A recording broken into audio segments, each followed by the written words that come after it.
नमस्कार मंडळी, मोनिका पटेल ब्लॉगमध्ये मी तुम्हा सगळ्यांचं मनापासून स्वागत करत आहे। आज आहे गजानन महाराजांचा प्रकट दिन।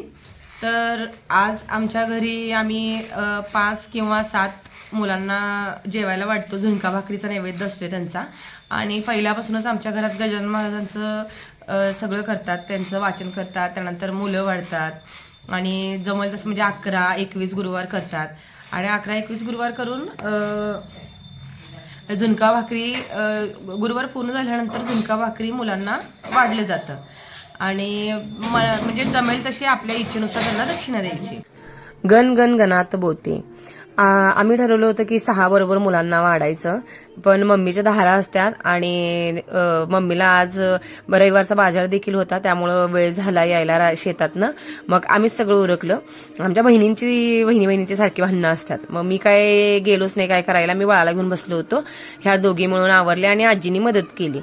त्यानंतर मुलं आल्यानंतर त्यांची भांडणं सुरू झाली पहिला की हे बाळाचं खेळणं आहे, हे मला पाहिजे, तुला पाहिजे, मी खेळवणार आहे, तू खेळवणार आहे।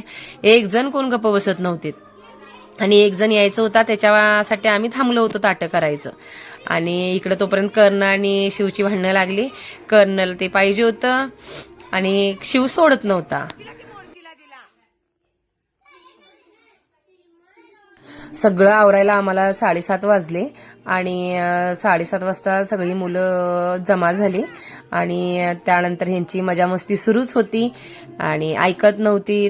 त्यानंतर सगळे यांना म्हटलं जरा शांत बसा, आम्ही व्हिडिओ करायला लागले म्हटल्यानंतर सगळी शांत बसली, लाजत पण होती। त्यानंतर ह्या शंभूची कार्टूनगिरी, शंभू, शिव आणि कर्नल ह्या तिघांचीच मस्ती जास्त होती।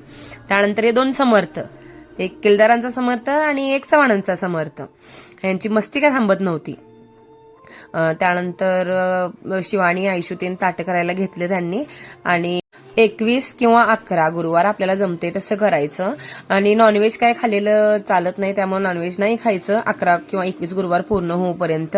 आणि त्यानंतर सकाळी काय फराळ करायचं तो करायचा आपल्याला आपल्या इच्छेनुसार, शाबू किंवा केळी, एकच खायचं। आणि त्यानंतर संध्याकाळी पुस्तक वाचायचं, अध्याय वाचायचे, 21 अध्याय असतात, ते 1 वाचायचं, 2 वाचायचं, आपल्या ह्याच्यावर असते। आणि संध्याकाळी 2 भाकरी, झुणका आणि हे नैवेद्याचं ताट आहे। आणि दर गुरुवारी हाच नैवेद्य देवाला दाखवून अध्याय वाचून आपण खायचा असतो। आणि त्यानंतर 11 गुरुवार आपले पूर्ण झाल्यानंतर 5 किंवा 7 मुलं बोलावून त्यांना झुणका भाकरी खाऊ घालायची असते आणि आपल्या इच्छेनुसार दक्षिणा द्यायचं। त्यानंतर आम्ही काय गुरुवार केले नव्हते, प्रकट दिन आहे म्हणून म्हटलं आज सहजासहज वाढूया। आणि माझ्या बहिणीने शिवानीनं स्वामींचे गुरुवार केले होते। अवतार वेगवेगळे आहेत पण सगळे देव एकच। मग तिचे गुरुवार पण उजवायचे होते आणि ते पण होते, हे पण होते, दोन्ही पण वाढले व दोन्ही पण ह्याची मुलं वाढल्यासारखी होतात म्हणून आम्ही मुलांना जेवायला बोलवलं। त्यानंतर तुम्ही बघू शकता नैवेद्याचं ताट मी तुम्हाला दाखवतोय आणि मोदक सुद्धा पाहिजेत नैवेद्यामध्ये। आणि कर्णची कार्टूनगिरी अशी सुरूच आहे, तो गप्प काय बसू शकत नाही 5 मिनिटं देखील, काय ना काय त्याचं सुरूच आहे। आणि पहिला सगळ्यांना गंध लावून घेतला, ताटं ठेवली।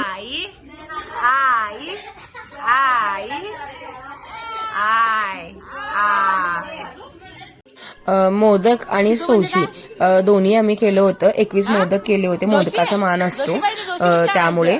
आणि मुलांनी देखील आवडीनं सगळं खाल्लं आणि आमच्या आजी ओरडत होत्या कर्णला सगळं ताटातलं संपवायचं म्हणून। तो कधी जास्त असं हाताने खायला बघत नाही, इकडे सांड तिकडे सांड करतोय, नाहीतर आम्हाला चारा म्हणतोय। आणि मुलांच्यात बसला होता त्यामुळं पटकन जेवला त्यांच्याबरोबर। मम्मी शेतातून यायच्या आधी आम्ही सगळं जेवण तयार ठेवलं होतं आणि मुलांना वाढून घेतलं आणि त्यांची मस्ती सुरूच होती। मस्ती करत करत सगळे जेवले। बारकूचं वेगळंच चाललं होतं की त्याला मुलांच्या ताटातली भाकरी झुणका बघून त्याला खायचं होतं, मला पाहिजे, ते ओढायलाच जायचं होतं त्याला, त्यामुळे तो रडत होता आणि लय दंगा करायला लागला दादा बरोबर। आता नाही, पुढच्या वेळेला बसायचं। होय काय। आणि ह्या दोघींनी सगळ्या मुलांना वाढून घेतलं, त्यांना काय पाहिजे काय नको ते बघितलं। मी आपलं बारकूला घेऊन बसलो होतो साईडला, बारकूचा दंगा चाललाच होता। आणि अशा प्रकारे सगळ्यांचं जेवण झालं। त्यात राख्याला होता बाहेर आणि सगळ्यांचं ऑलमोस्ट झालंच होतं, फक्त समर्थ आणि शंभू तेवढा पाठीमागे राहिला होता.